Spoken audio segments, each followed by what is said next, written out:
আসসালামু আলাইকুম। আজ বুধবার 11ই চৈত্র, 5ই শাওয়াল, 25শে মার্চ।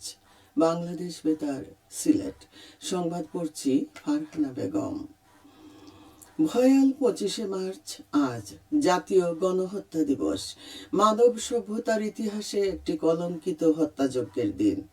71-এর অগ্নিঝরা 25শে মার্চে বাঙালির জীবনে নেমে আসে বিভীষিকাময় এক কালো রাত। এই রাতে বর্বর পাকিস্তানি বাহিনী অপারেশন সার্চ লাইট নামে স্বাধীনতাকামী বাঙালির উপর হিংস্র দানবের মতো ঝাঁপিয়ে পড়েছিল। আর এদিন বাঙালি জাতি তথা বিশ্ববাসী প্রত্যক্ষ করেছিল ইতিহাসের এক নৃশংস বর্বরতা। পৃথিবীর ইতিহাসে বর্বর গণহত্যার নজির স্থাপন করে হানাদার পাকিস্তানি সেনাবাহিনী। স্বাধীনতার প্রত্যয়ে দেশ জুড়ে শুরু হয় প্রতিরোধ যুদ্ধ। রাজনৈতিক কর্মী, বাঙালি সেনা আর সাধারণ মানুষের সম্মিলিত স্বতঃস্ফূর্ত অংশগ্রহণে 9 মাসের রক্তক্ষয়ী যুদ্ধ, বিপুল প্রাণহানি আর ধ্বংসযজ্ঞের পর 16ই ডিসেম্বর উদিত হয় স্বাধীনতার সূর্য। যথাযোগ্য মর্যাদায় দিবসটি পালনের লক্ষ্যে জাতীয় পর্যায়ে বিভিন্ন কর্মসূচি গ্রহণ করা হয়েছে। সারা দেশে স্কুল, কলেজ, মাদ্রাসা ও কারিগরি সহ সকল শিক্ষা প্রতিষ্ঠানে বিশিষ্ট ব্যক্তি এবং বীর মুক্তিযোদ্ধাদের সমন্বয়ে 25শে মার্চ গণহত্যার স্মৃতিচারণ ও আলোচনা সভা অনুষ্ঠিত হবে। দেশের সব সিটি কর্পোরেশনে গণহত্যার উপর দুর্লভ আলোকচিত্র ও প্রামাণ্যচিত্র প্রদর্শনীর আয়োজন করা হবে। এছাড়া 1971 সালের 25শে মার্চ রাতে নিহতদের স্মরণে সকল মসজিদে বিশেষ মোনাজাত এবং অন্যান্য উপাসনালয়ে প্রার্থনার আয়োজন করা হবে। 25শে মার্চ গণহত্যা দিবস পালনের লক্ষ্যে সারা দেশে রাত 10:30 হতে 10:31 প্রতীকী ব্ল্যাকআউট পালন করা হবে। তবে কেপিআই ও জরুরি স্থাপনাগুলো এ কর্মসূচির বাইরে থাকবে। এছাড়াও গুরুত্বপূর্ণ সরকারি, আধা সরকারি, স্বায়ত্তশাসিত এবং বেসরকারি ভবন ও স্থাপনা সমূহে কোনো অবস্থাতেই 25শে মার্চ রাতে আলোকসজ্জা করা যাবে না।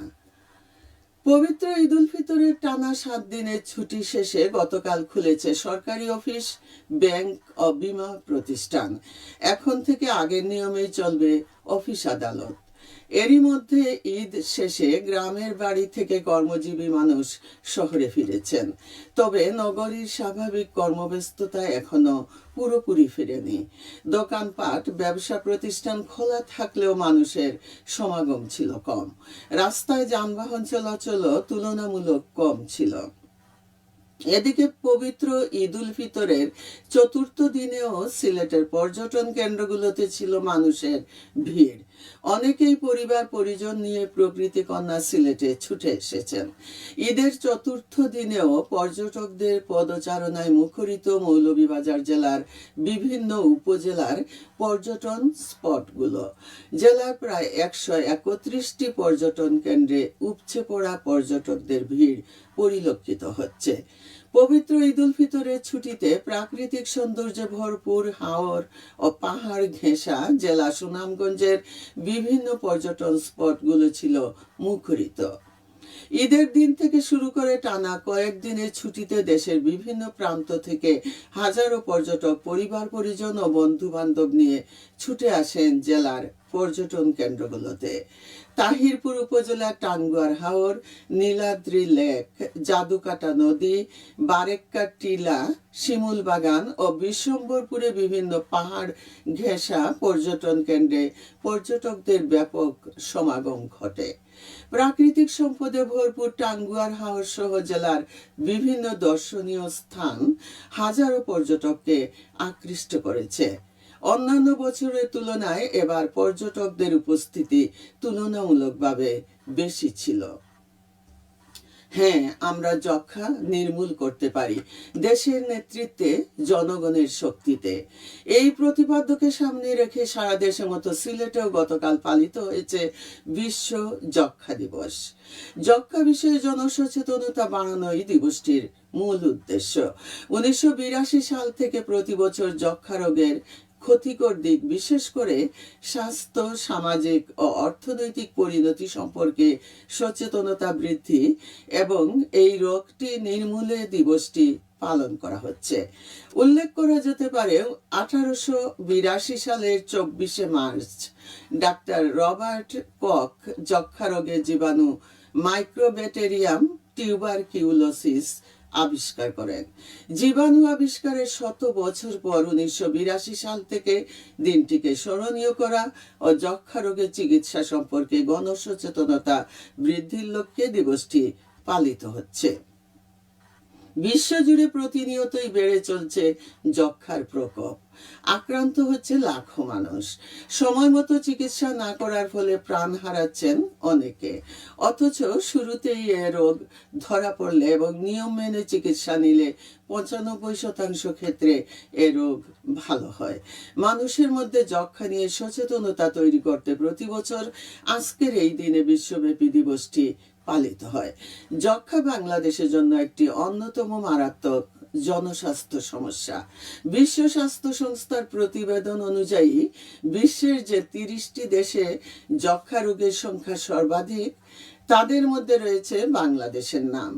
1993 সালে বিশ্ব স্বাস্থ্য সংস্থা যক্ষাকে গ্লোবাল ইমার্জেন্সি ঘোষণা করার পর থেকেই বাংলাদেশ সরকার ও কিছু বেসরকারি সংস্থা বাংলাদেশে যক্ষার প্রকোপ নিয়ন্ত্রণে নিরলসভাবে কাজ করে যাচ্ছে। এ উপলক্ষে দিনব্যাপী নানা কর্মসূচি পালন করা হয়। কর্মসূচির মধ্যে ছিল র্যালি, আলোচনা সভা ও বিশেষ প্রচারাভিযান।